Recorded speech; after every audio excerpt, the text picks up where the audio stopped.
রমজান আস্তে আস্তে প্রতি বছরের ন্যায় এবছরে বাজারের প্রত্যেকটা জিনিসের মূল্য বৃদ্ধি বেড়েই চলেছে।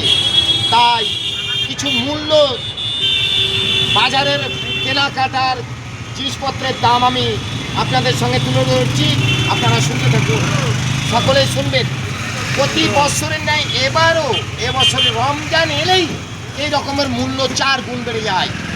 শুনতে থাকুন। কিশমিশের 500 টাকা কিলো, ফল কলা 40 টাকা, লেবু পার পিস 17 টাকা থেকে 20 টাকা, কাগজি লেবু 10 টাকা পিস, তরমুজ 50 টাকা, শসা 100 টাকা কিলো, আঙ্গুর 180 থেকে 200 টাকা কিলো, বাঁধাকপি 35 থেকে 40 টাকা পিস, আলু 12 টাকা কিলো, পেঁয়াজ 25 টাকা, বেগুন 50 থেকে 60 টাকা কিলো, ডিম পার পিস 6.5 টাকা, শাকসবজি 30 থেকে 40 টাকা এবং লঙ্কা 100 টাকা কিলো, মটরশুঁটি 20 টাকা কিলো, গাজর 20 টাকা, পোলট্রি মুরগি 135 টাকা কিলো।